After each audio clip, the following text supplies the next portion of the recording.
Halo semuanya, Assalamualaikum warahmatullahi wabarakatuh. Kembali lagi di Bisa Bincang-Bincang Santai. Tentunya masih bersama saya Zaitun. Hari ini kami tentunya PAC IPNU PBNU Batang-Batang kedatangan tamu yang sangat spesial sekali. Kita berkenalan dulu. Ini dia. Hai, Mbak Wafiro. Mbak Wafiro ini sosok perempuan yang sangat istimewa untuk IPNU di Kecamatan Batang. Karena beliau juga termasuk pembinanya IPNU dan beliau juga merupakan perempuan yang sangat spesial. Gini, Mbak Wafi, rencananya memang dari kemarin-kemarin ya kami itu mau podcast bareng Mbak Wafi. Tapi banyak kendala gitu ya kemarin. Tempatnya ditempati acara gitu. Kemarinnya lagi ada kendala, banyak lah pokoknya kendalanya. Tapi alhamdulillah kita hari ini bisa bertemu gitu. Alhamdulillah. Ada banyak ada banyak hal yang teman-teman IPNU dan IPNU Batang-Batang ini temui dari sosok Mbak Wafiro. Yang pertama, Mbak Wafi ini cerita dulu ya, sebelum saya mulai lebih lanjut. Mbak Wafi ini sama Mbak Faika itu, ini pendapat saya tapi disetujui oleh teman-teman IPNU dan IPNU. Mbak Wafi sama Mbak Faika ini seperti langit dan bumi. Gimana langit dan bumi? Perbedaannya itu jauh banget, tapi saling melengkapi mereka berdua. Gimana? Yang satunya seperti ini, yang satunya seperti itu. Ya lihat aja podcast sebelumnya bersama Mbak Faika, nanti lihat juga podcast yang ini. Nanti teman-teman juga bisa menilai sendiri perbedaannya apa, persamaannya apa gitu. Tapi mereka berdua sama-sama perempuan yang sangat tepuk tangan dulu. Ngomong-ngomong Mbak Wafiro ya, beliau juga sangat eksis di media sosial. Selain dia aktif di dunia nyata, dia juga sangat aktif di dunia sosial gitu. Nah, ada nggak sih apa yang membuat Mbak Wafi tertarik di media sosial gitu? Alasan saya tertarik untuk terjun di dunia media sosial gitu ya, itu awalnya saya adalah tipe orang yang sangat insecure. Saya adalah tipe orang yang sangat insecure. Saya pernah ada di fase, terutama ketika saya baru boyong dari pesantren. Saya pernah ada di fase lama banget ya dari pesantren. Di pesantren berapa tahun? Di pesantren 8 tahun. Wow. Saya 8 tahun di pesantren. Keluar dari pesantren saya hampir kurang lebih 3-4 bulan saya ada di fase insecure. Jangankan saya posting apapun di media sosial, buka media sosial aja saya enggak. Selama 3-4 bulan itu alasannya bukan apa, saya merasa insecure karena di media sosial itulah teman-teman seangkatan saya, baik dari SMP, SMA atau teman-teman saya kuliah yang sudah lebih dulu boyong dari pesantren, mereka menampilkan auranya mereka gitu ya, dan potongan-potongan keberhasilan mereka di media sosial. Dan ketika saya melihat itu, wah, saya ketinggalan jauh nih gitu lah. Karena saya merasa seperti itu, saya sampai sangat insecure. Jangankan saya posting, buka aja saya hampir nggak malas gitu, malas. Hingga akhirnya kemudian saya ada satu titik, bisa saja kita itu berbeda di pencapaian. Kenapa kita bisa beda di pencapaian? Karena mungkin titik start kita berbeda. Jadi mereka lebih dulu memulai untuk eksis, untuk bermanfaat baik di dunia nyata maupun di dunia medsos. Sementara saya itu masih mendekam dalam tanda kutip ya, di pesantren, sehingga saya harusnya nggak perlu merasa heran kenapa teman-teman sudah jadi ini, jadi itu, sudah diundang ke sini, ke situ, padahal sementara saya belum apa-apa, nggak ada yang mengenal. Ya wajar, karena mereka lebih dulu memanfaatkan teknologi gitu. Hingga akhirnya kemudian ya udahlah gitu. Goal tiap orang mungkin nggak sama, tapi startnya juga nggak sama. Jadi belum tentu orang yang startnya bersamaan saja goalnya berbeda. Yang penting kita proses. Ada prosesnya masing-masing. Akhirnya ya udah dah, karena saya merasa mungkin saya bisa memanfaatkan medsos untuk dakwah gitu kan. Ya udahlah, ayo dah kita saya mulai konten lah di medsos gitu. Walaupun sampai sekarang yang nggak naik-naik juga belum. Nggak apa-apa, namanya juga proses ya. Proses. Tapi kan Mbak Wafi juga sering live di Instagram. Sering gitu. Kalau live di Instagram menjadi pemateri, bukan cuma host ya, menjadi pemateri gitu tentang keperempuanan atau pranikah. Saya kemarin sempat lihat-lihat juga isi Instagramnya, isi TikToknya gitu. Saya memang kebetulan suka tentang kajian-kajian perempuan, khususnya yang kesetaraan gender gitu, Iya. feminisme gitu. Saya kebetulan suka. Saya juga mungkin teman-teman nanti bisa ikut. Iya. Saya sering juga posting di story Instagram saya itu link Iya. grup. Ini Bisa nanti di-share sama ya, teman-teman. itu diarahkan ke grup WA. Di situ kita ngaji tiap minggu gitu. Iya. Jadi link ngaji tiap minggu. Walaupun ini nggak cuma saya sendirian, ada teman-teman saya yang lain. Ada sekitar empat orang yang ngisi di grup Iya. ini. Itu kita punya jadwal masing-masing. Misalnya kayak minggu depan, malam Senin depan itu bagiannya saya, insya Allah gitu. Jadi sambil saya ngisi di platform Zoom atau Google Meet itu, saya share juga Iya. di live Instagram gitu. Oh, di-share Share di live Instagram, dan juga saya save itu nanti. Jadi teman-teman yang nggak sempat ikut di Google Meet-nya Di-share ulang lagi. bisa ngeliat di Instagram gitu. Tapi ini baru berjalan 2-3 kali sih kayaknya. Berarti apa ya, saya yang melihatnya dari Mbak Wafi ini meskipun lulusan pesantren gitu, perempuan, tapi tetap bisa maju gitu loh. Ya mau nggak mau. Iya harus. Mau nggak mau. Di TikTok juga ada review buku gitu. Ya, itu awal-awal saya pede untuk konten gitu. Iya. Karena Tapi saya keren loh. Keren sih, keren. karena saya suka baca buku gitu ya. Dan saya melihat untuk Gen Z ini jarang sekali teman-teman yang suka baca. Iya. Jadi minat Apalagi baca bahas itu masalah buku gitu. betul Ya. sekali. Jadi minat baca itu sangat rendah sekali gitu. Jadi teman-teman kalau baca pesan WhatsApp itu mereka jagonya Status gitu. WhatsApp. Iya. Tapi kalau masalah baca buku ya. untuk kenal pengetahuan minim sekali gitu. Jadi TikTok ini kan platformnya Gen Z. Iya. Jadi kalau orang-orang di atas kita Iya. itu jarang yang menggunakan TikTok untuk media edukasi. Kebanyakan mereka ya posting anak, keluarga gitu kan. Healing gitu. Healing. Iya, makanya kemudian saya memanfaatkan platform TikTok untuk kayak membumikan membaca. Iya. Tapi ini sudah hampir setengah tahun saya vakum gitu karena penyakit insecure saya sempat muncul lagi gitu. Ya nggak apa-apa, masih mending loh. Saya dari dulu memang ada keinginan gitu ya, mau buat konten semacam itu di buku. Kebetulan saya juga suka baca novel gitu ya. Pengen juga, tapi ketika melihat muka sendiri, kamera depan Nggak pede. gimana ya kok gini gitu. Tapi kalau kamera belakang enggak sih. Ya cuma kalau di rumah kan nggak mungkin menggunakan orang lain juga. Ya, gitu. nggak ada ini kan masih nggak ada. Kemarin juga sempat review bukunya Eka Kurniawan ya, Mbak? betul. Yang judulnya perempuan Apa saya lupa dari judul saya. perempuan jatuh cinta apa ya? Perempuan yang jatuh cinta, yang menemukan cinta dalam mimpi. Gimana ceritanya, Kak? Cerita kali aja teman-teman dari mendengar reviewnya dari Mbak Wafi bisa, oh ternyata gini gitu, aku harus baca gitu. Kadang kita penasaran gitu, pengen bacainnya baca. Mungkin gitu. teman-teman secara lebih lengkap bisa lihat Iya. di video TikTok saya ya. Tapi sedikit nggak apa-apa. Sedikit nggak apa-apa ya, spoiler. Jadi di buku itu isinya tentang ada perempuan yang putus cinta, tapi kemudian dia menemukan orang baru itu lewat mimpi. Jadi kayak berkali-kali selama sekian waktu yang cukup panjang dia terus-menerus memimpikan tentang satu sosok laki-laki dalam satu momen yang sama bersama seekor anjing. Jadi laki-laki ini punya peliharaan anjing gitu di pinggir pantai, dan mimpi itu terus berulang. Pantai yang dimaksud adalah pantai Pangandaran. Jadi dia terus memimpikan seorang laki-laki yang seakan-akan menunggu dia di pantai Pangandaran bersama anjingnya gitu. Terus dia orang Jakarta gitu kan. Hingga akhirnya karena dia nggak cuma sekali dua kali mimpi ini, dia terganggu sampai dia merasa bahwa mimpi ini akan jadi nyata gitu. Akhirnya dia pergi dari Jakarta ke Pangandaran, pergi untuk mencari laki-laki yang ada dalam mimpinya.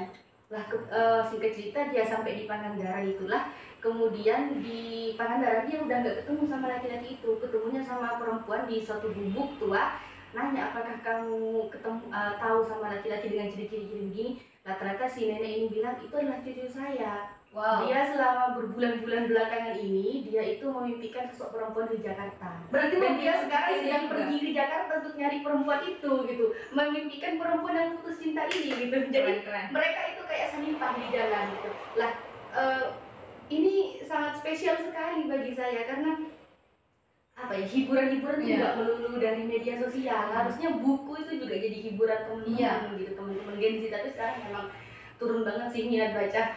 Sejauh ini sih bagi saya ya Mbak, kegiatan baca buku itu adalah suatu healing gitu buat saya sendiri. Karena misalnya saya baca novel yang latar belakang di Jakarta, oh ternyata begini cara di Jakarta gitu. Saya misal baca buku berlatar belakang pondok pesantren gitu, wah ternyata kayak gini pondok pesantren gitu. Seperti novel Hati Sugita Iya, misalnya. Sugita. Iya, keren juga gitu. Ya, tapi ya itu orang-orang yang punya pikiran kayak Zaitun ini itu sangat sedikit sekali di antara sekian banyak Gen Z. Makanya saya itu menggemari sosok Mbak Wafira ini karena wah, perempuan ini ternyata perempuan-perempuan yang suka baca buku, suka baca novel gitu ya.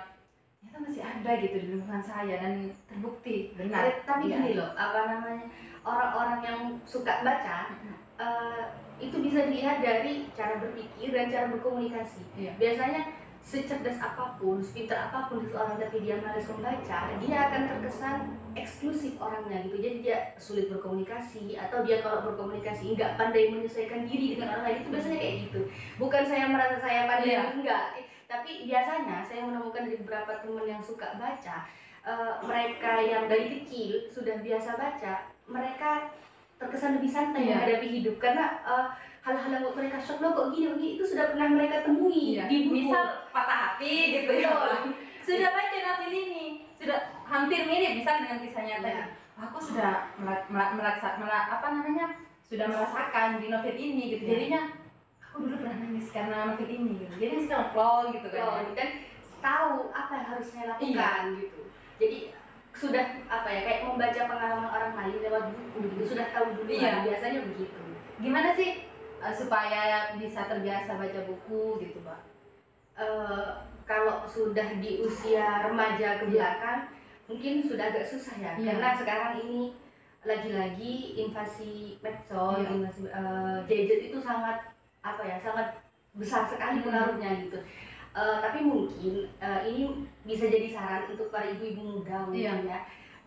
Saya pernah itu ikut kegiatan bedah buku guru saya, Ki Dardiri di Dinas Pendidikan Tali. Kebetulan beliau Iya. juga guru saya.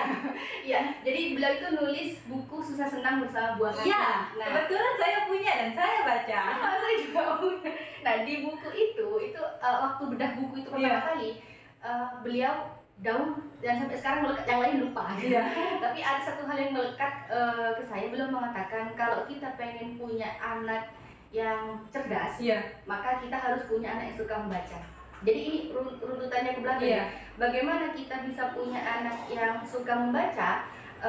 Kita harus jadi pembaca dulu dari diri kita gitu. Nah, bagaimana sih konsepnya gitu? Jadi semenjak kecil biasakan kita itu membaca di sebelah anak. Iya. Atau dan tipsnya lagi dari beliau, biasakan kita itu untuk ngedongeng ke anak. Jadi menceritakan apapun dan juga meminta anak berkomunikasi kayak tadi di sekolah ketemu apa aja, warnanya apa katanya terus gitu. Dan beliau sangat menekankan budaya yang sudah mulai jarang pada anak zaman sekarang itu mendongeng. Iya. Ya. Jadi Jarang banget ibu-ibu muda yang mendongeng ke anaknya. Jadi kalau dulu anaknya nangis rewel, mereka tahu nggak? Jadi mereka seakan-akan menceritakan gitu. Jadi folklore cerita rakyat sekarang udah mulai hilang. Sekarang gitu. beda, nangis dikasih handphone gitu kan. Nah, ketika anak sudah terbiasa diceritakan, ketika anak sudah terbiasa mendapatkan dongeng, nah dia ketika sudah mulai sedikit agak besar, dia akan mulai berpikir dongeng itu indah, pasti gitu kan, ini klasik. Akhirnya mereka berpikir saya ingin mendapatkan cerita lebih lanjut gitu, saya ingin mendapatkan cerita terus. Akhirnya mereka tertarik dengan membaca. Kita pada saat itu, nah kalau pengen dapat cerita lebih lanjut, ini baca di buku ini gitu. Nah akhirnya mereka akan tertarik untuk membaca. Dan tentunya perlu digarisbawahi bahwa kegemaran membaca itu tidak bisa diawali dengan buku-buku yang berat. Iya. Jadi silahkan Memang mulai dengan komik, silahkan mulai dengan novel, silahkan mulai dengan komik atau apapun lah gitu. Sebenarnya kalau memang memanfaatkan teknologi sekarang kan gampang, banyak novel online, komik online gitu. Daripada hanya medsos, daripada hanya scroll gak jelas juga gitu, mending baca medsos, baca buku, baca komik online gitu. Jadi berawal dari buat anak suka dulu dengan cerita, akhirnya mereka akan aktif untuk mencari pada saya juga berikutnya. pernah ya baca di buku apa gitu, lupa udah bukunya. Kenapa banyak orang yang tidak suka membaca buku? Karena kita dikenalkan di buku-buku di sekolah. Betul. Buku di sekolah itu berat banget gitu. Kita harus mengerjakan soal gitu.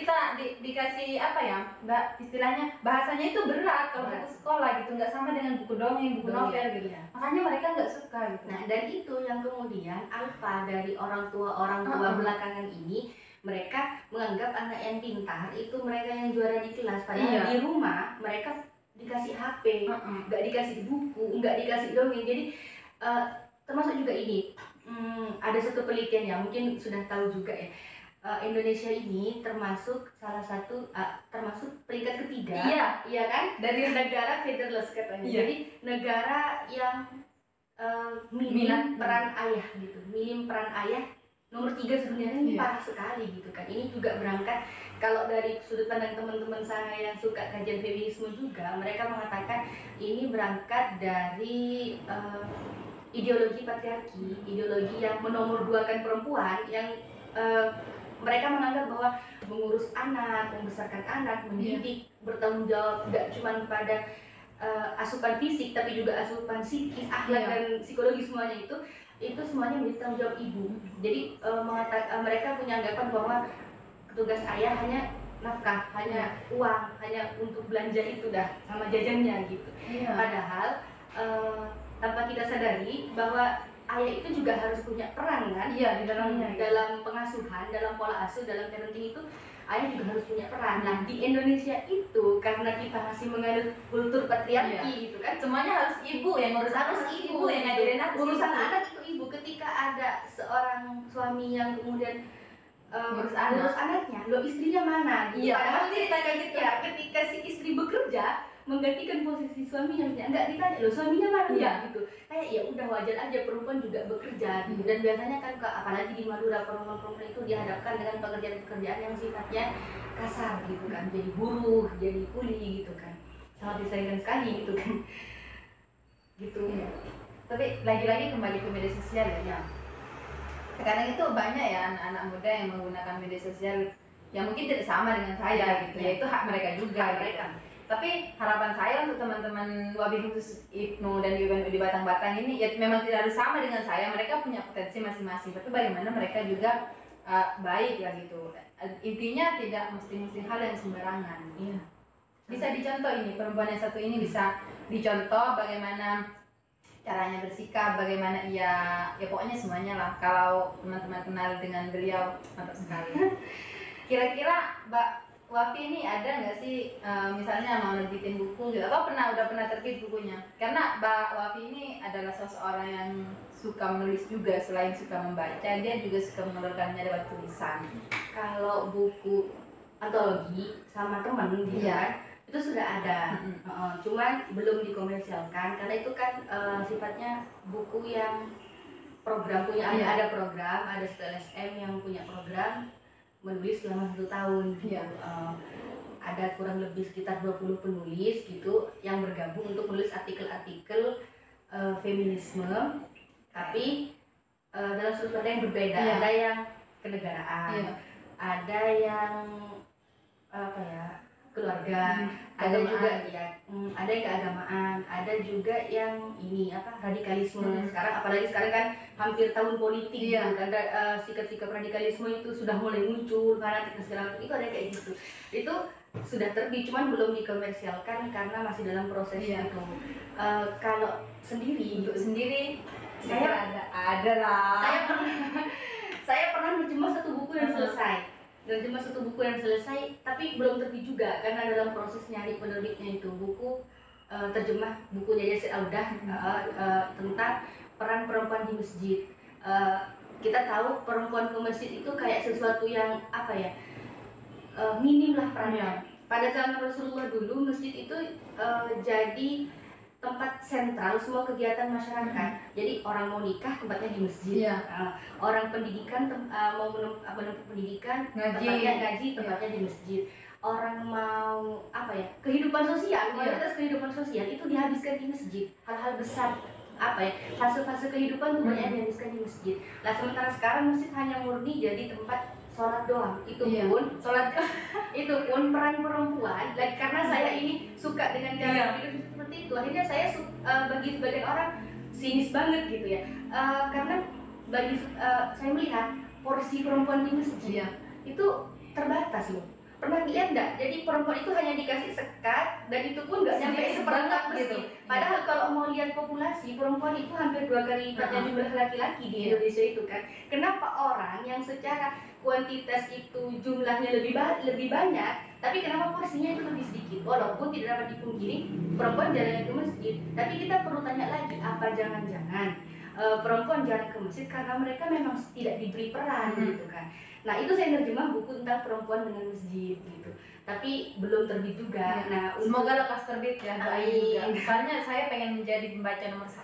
Amin. Kalau yang rencana saya sudah punya draft juga, tapi belum selesai, tentang kiprah perempuan dari semenjak perempuan muslim ya, secara khusus kiprah perempuan dalam ini apa namanya, dalam tradisi periwayatan hadis. Jadi ternyata Ya kemarin juga sempat cerita kan waktu sampai rumahnya gitu. Ternyata dari semenjak Sayyidah Khadijah sampai saya lupa nama ulama terakhir yang itu, saya punya draftnya sudah. Ternyata sanad perempuan itu sangat sangat panjang sekali gitu. Jadi perempuan hampir di tiap fase itu terlibat. Hanya saja kenapa kemudian kita selalu melihat periwayat hadis itu hanya ya udah Imam Bukhari, Imam Nasa'i, Imam Muslim, yang perempuan mana gitu. Itu hanya nggak terpotret saja, hanya tenggelam oleh masa gitu. Padahal sebenarnya ada, dan itu sangat banyak sekali, puluhan periwayat perempuan, periwayat hadis perempuan. Cuman itu tidak terpotret sejarah. Sayang sekali. Ngomong sama Mbak Wafi ini berasa lagi di sekolah ya, karena banyak ilmu yang masuk loh teman-teman. Serius deh, serius banget. Apa di sekolah itu dulu kayaknya nggak pernah diajari kayak gini gitu, tapi sekarang ya Allah, masya Allah banget ya ilmunya. Wah, banget gitu. Saya merasa wah harus sekolah lagi gitu. Wah ini kayaknya di sekolah gitu, berarti sekolah nggak harus apa ya, berpendidikan di harus sekolah. Betul. Di mana saja boleh. Nanti teman-teman kalau misalnya pengen healing di luar sekolah gitu bisa datang ke rumahnya beliau. Ayolah cerita ini, beliau soalnya orangnya suka cerita gitu. Kalau misalnya ke rumah beliau gitu, pasti diceritain ini, diceritain itu. Beliau suka banget cerita gitu. Akhirnya ceritanya itu cerita-cerita yang inspiratif gitu. Akhirnya banyak, oh ternyata gini ya, ternyata gini. Aku merasa paling, ya ampun kok aku nggak tahu gitu. Aku merasa paling bego banget ya gitu. Tapi beruntung banget gitu kenal sama beliau, beruntung banget aku aktif di WNU sampai ketemu beliau. Jadi apa ya, kayak pikiran itu terbuka, oh ternyata perempuan gak harus di dapur terus gitu. Perempuan juga bisa keluar, perempuan juga bisa berpendidikan gitu. Ya, saya juga ini sebenarnya sangat mengharapkan sekali misalnya ada orang ke rumah datang meminjam buku gitu. Koleksi buku saya nggak banyak, tapi saya akan sangat senang hati sekali jika ada yang datang untuk meminjam. Nyata bukan cuma aku yang ngerasain hal itu. Tapi ternyata sampai sekarang saya udah beberapa kali nawarin ke beberapa orang yang berbeda, nggak ada yang datang tuh.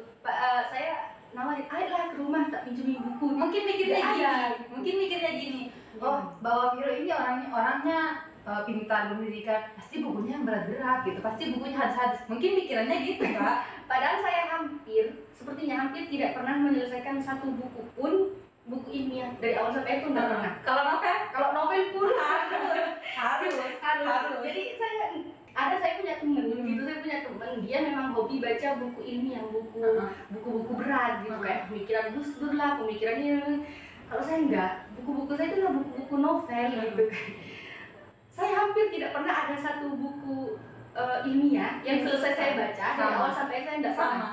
Kalau novel kalau novel bisa semalam kelar gitu, sambil nangisnya juga kelar, ketawanya juga kelar. Tapi kalau ilmiah susah banget gitu ya. Kalau saya susah banget gitu menyelesaikan ilmiah dalam satu kali baca. Maksudnya aku pokoknya harus baca ini, misalnya dalam waktu 1 minggu harus baca ini. Nggak bisa, karena melihat kayaknya novel ini bagus ya, udah ditinggal gitu. Nanti kalau gabut kembali lagi gitu.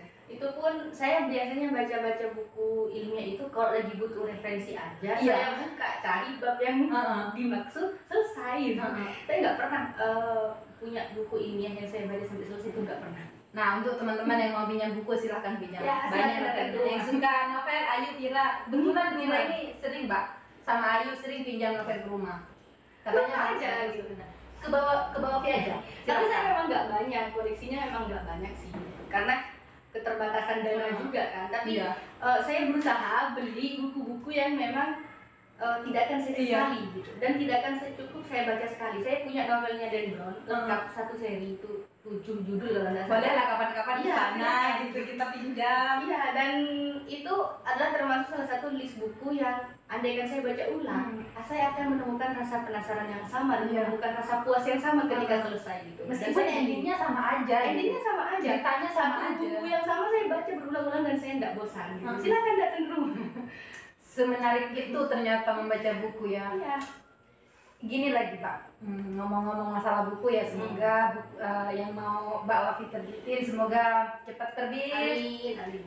Yang teman-teman IPNU juga harapkan semoga lekas tercapai gitu ya. Terima kasih ya udah mau menemani saya gitu.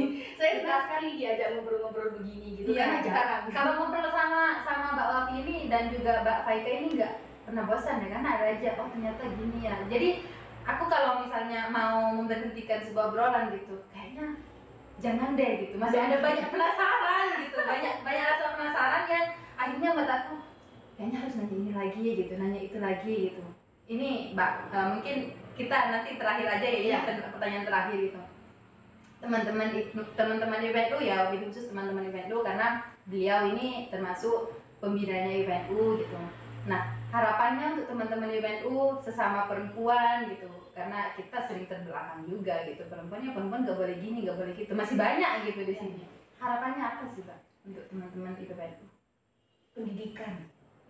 Kita hidup di masyarakat yang pendidikan itu bukan nomor satu. Iya. Yang nomor satu tetap cuan. Uang. Karena mau beli buku nggak ada cuan nggak bisa. Tapi gini maksud saya. Saya miris misalnya ketika menemukan teman-teman usia remaja SMP, SMA, SMA itu yang dari orang tuanya menghabiskan usia MTS dan MA itu hanya usia menunggu usia cukup besar untuk menikah atau untuk bekerja gitu. Saya tidak ingin mengatakan bekerja tidak penting, menikah tidak penting, tidak gitu. Tapi akan sangat berbeda jika pekerjaan atau pernikahan itu dijalani oleh orang yang punya basic pendidikan baik. Saya tidak harus mengatakan tinggi, harus berjasa tinggi, enggak. Dengan orang yang punya basis pendidikan minus gitu kan. Jadi harapan saya teman-teman IPNU, IPPNU khususnya, tolong nomor satukan pendidikan gitu. Tanpa kalian pikir pun pada saatnya kalian akan bekerja, pada saatnya kalian akan menikah gitu kan. Tidak perlu merisaukan hal-hal yang sudah pasti akan dijalani gitu kan.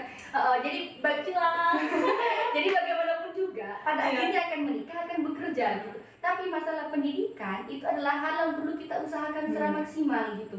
Nggak harus, saya mengatakan begini, nggak harus kuliah, nggak harus mondok, bukan. Artinya pendidikan memang tidak melulu diperoleh dengan kuliah dan mondok gitu. Tapi ya itu, nomor satukan pendidikan, jangan risaukan hal yang sudah pasti. Karena jodoh itu sudah pasti. Sudah pasti, dan malah meninggalkan hal yang tidak pasti gitu. Jadi ayolah gitu. Saya sebenarnya sempat kepikiran pengen andaikan misalnya IPNU atau IPPNU itu punya punya waktu kosong gitu. Misalnya ada kelas gender. Saya pengen waktu itu ada kajian kelas gender. Serius. Jadi misalnya bukan saya ngajarin berani. Suatu ketika kita nggak tahu. Ya enggak, memang perempuan harus berani. Berani dalam artian melawan. Maksudnya enggak gini. Betul. Jadi suatu ketika misalnya ada dalam satu fase yang menyudutkan perempuan, tolong minimal tanamkan dalam pikiran misalnya ini tidak benar. Ini harus saya lawan. Karena kebanyakan karena kita sudah terlanjur terdidik oleh kultur patriarki. Misalnya kayak gak usah sekolah tinggi-tinggi, mau kemana juga, nanti tetap di dapur, di sumur. Dan itu biasanya oh iya ya bener ya gitu lah. Minimal pola pikir seperti itu tuh dihilangkan gitu. Saya pengen, ayo saya ngajak ini, adakan kelas gender misalnya, tawarkan, kita gratiskan misalnya, tawarkan ke sekolah-sekolah di sekitar yang mau ikut kelas gender selama seminggu lah atau selama 3 hari lah gitu. Dan nggak cuma saya bisa ngajak teman-teman saya yang suka kajian-kajian begini untuk berbagi gitu. Kalau emang mau gitu. Sebelum nikah kan harus ada yang juga kan. Harus gitu. Berarti jangan buru-buru nikah gitu. Ya cari ilmunya nikah dulu. Cari ilmunya dulu gitu. Saya mirip kadang teman-teman nggak selesai SMA itu sudah menikah gitu. Parahnya lagi ada yang masih MTS dan habis itu dia kerja. Usianya habis untuk kerja gitu. Bukan bilang kerja itu tidak baik, tapi sisi kebermanfaatan dia untuk orang lain itu kan kurang gitu. Makanya dengan terlibat Ibnu IPPN ini kan teman-teman melatih diri untuk bermanfaat gitu kan, bermanfaat minimal untuk diri sendiri, kalau syukur-syukur ke orang lain juga gitu kan. Makanya andaikan lebih banyak lagi yang ikut ke IPNU atau IPPNU gitu kan, daripada organisasi yang yang belum tentu arahnya kemana gitu kan. Tapi gini Mbak, kalau misalnya saya yang ngomong ya pendidikan dulu lah, sekolah dulu, kuliah dulu, jangan buru-buru nikah. Ya kamu aja yang nggak laku karena kamu belum nikah, pastinya gitu. Jadinya saya mikir apa memang iya gitu. Kadang sering mikir gitu, apa memang karena memang saya yang maksudnya latar belakang saya yang belum nikah gitu. Ya bukan karena nggak laku sih. Pede aja dulu, nggak apa-apa. Pede aja dulu. Iya, kalau misalnya ngomong sama adik-adik gitu atau teman-teman, ayolah sekolah dulu gitu, belajar dulu gitu. Ya nanti jodoh juga pasti ya itu gitu ya akan nggak akan gitu. kemana Pasti juga. ya balikannya ya karena kamu belum nikah gitu, makanya kamu bilang kayak gitu. Iya. Pernah nggak sih? Sering saya. Apalagi saya sudah masuk kategori usia lagi. Iya sih, menyebalkan sekali ya. Iya, tapi saya sih slow aja sih sebenarnya. Walaupun sekali saya sempat mengadu misalnya ke Tuhan, kapan bagian saya gitu kan. Iya. Pasti muncul pikiran seperti itu. Iya. Tapi lagi-lagi saya pasti berpikir seperti ini. Kesempatan tiap orang itu kan berbeda gitu kan. Jodoh itu termasuk bagian dari rezeki gitu kan. Namanya rezeki itu terserah Allah mau ngasih atau enggak gitu kan. Mau ngasih pun waktunya terserah Allah gitu kan. Kembali ke yang tadi, tapi hal-hal yang sifatnya masih bisa kita usahakan, ini belum tentu bisa diusahakan oleh orang lain. Jadi misalnya nggak usah jauh-jauh nunggu 10-20 tahun ke depan. Usia sekarang saja teman-teman saya sudah lebih dulu menikah dan mohon maaf dia broken gitu kan.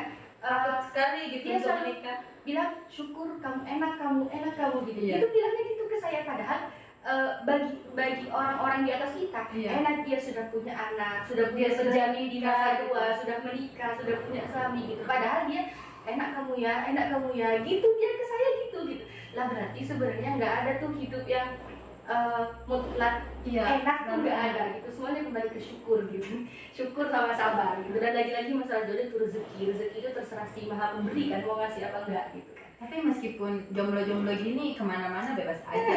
Bebas aja, Gaya hidup ditanggung sendiri dong. Ini kayaknya kalau nggak dicukupkan bisa sampai kemana? Ini serunya ngomong sama beliau. Tapi kita semoga kedepannya masih bisa lagi ini gitu ya. Terima kasih banyak Mbak Alviro. Ya beliau jauh-jauh ke sini gitu di calling. Saya baru bangun tidur gitu ya Allah, kasihan sekali. Tapi ya beliau juga mau berbagi ilmu dengan kita gitu, karena banyak banget ilmu yang aku dapatkan gitu dari Mbak. Saya juga sebenarnya. Kalau misalnya ya aku di rumah punya Mbak kayak dia, enggak, Mbak aku baik banget. Tapi misalnya di rumah ada sosok beliau gitu, kayaknya kayak berasa nggak usah sekolah, di sini aja gitu, kayak di sekolah gitu. Karena masuk. Oke, terima kasih banyak. Oke, sama-sama. Jangan lupa follow TikToknya Mbak Alviro dan juga Instagramnya. Apa namanya? Tetap Alviro namanya. Silakan nanti bisa dilihat. Barangkali wah ini ternyata. Oke, terima kasih banyak. Sampai jumpa kembali bersama saya atau bersama yang lain nanti, karena setelah ini hostnya akan berganti. Ganti lagi. Ya, semangat ya untuk nanti akan tampil baru gitu. Kebetulan di depan nanti hostnya yang baru. Terima kasih juga untuk teman-teman sudah menonton video ini sampai habis. Semoga bermanfaat. Akhirnya dari saya, selamat belajar, berjuang dan bertakwa. Assalamualaikum warahmatullahi wabarakatuh.